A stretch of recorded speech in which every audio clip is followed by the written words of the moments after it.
இன்னொன்று உலக அளவில் வந்து பெரிய அளவு இந்த எல்ஜிபிடிக்கு அஜெண்டாவுக்கு ஃபண்ட் பண்ற ஒரு குரூப் தான் இந்த குரூப். இந்த குரூப்போட நாம் தமிழருடைய பெண் வேட்பாளர்களும் பெண் பொறுப்பாளர்களும் அசோசியேட் ஆகிட்டு இருக்காங்க இன்னைக்கு. இதுக்கு என்ன சொல்ல போறீங்க? இதுக்கும் விளக்கம் கொடுக்கணும். இதுக்கெல்லாம் விளக்கம் கொடுக்கணும் அவசியம் இல்லை, மக்கள் தெரிஞ்சுக்கோங்க. அவ்வளவுதான். இதுக்கு என்ன விளக்கம் கொடுக்கணும்? இதுக்கு என்ன விளக்கம் விளக்கம் கொடுக்குறாங்களா அவங்க? தமிழ் தேசியம்னு சொல்றாங்கல்ல, நான் அதனாலயாவது அவங்க விளக்கம் கொடுக்கணும். இது தமிழ் தேசியம் அல்ல, தமிழ் தேசியம் அல்ல.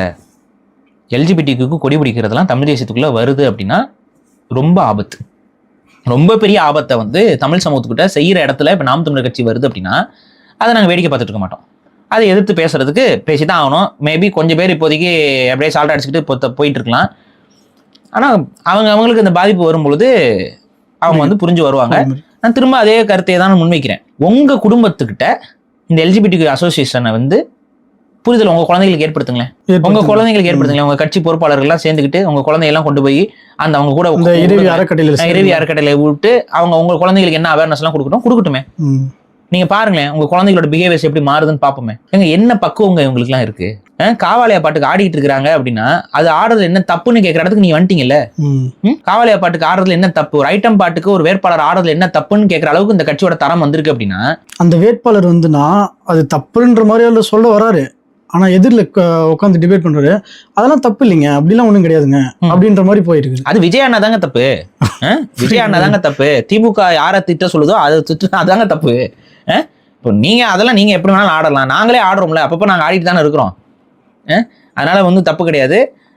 நீங்க நல்லா இன்னும் ஆடுங்க. நான் சொல்றேன் தப்பு கிடையாதுன்னா நீங்க அதையே ஆடுங்களேன், எல்லாரும் ஆடுங்களேன். ஆடிக்கிட்டே வேட்பு மனு தாக்கல் பண்ணுங்க, வா காவாலையான்னு போய் ஆடுங்களேன்.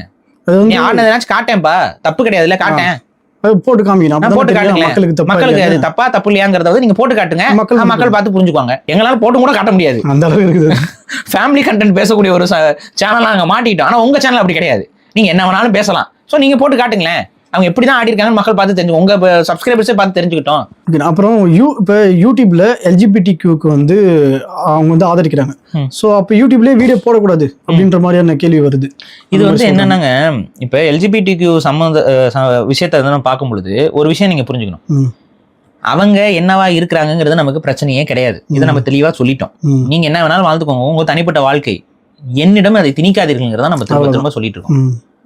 நீங்க வாழ்றது நீங்க இப்படி இருக்கக்கூடாது, நாங்க அப்படி இருக்கக்கூடாது, நாங்க யாரையும் சொல்லல.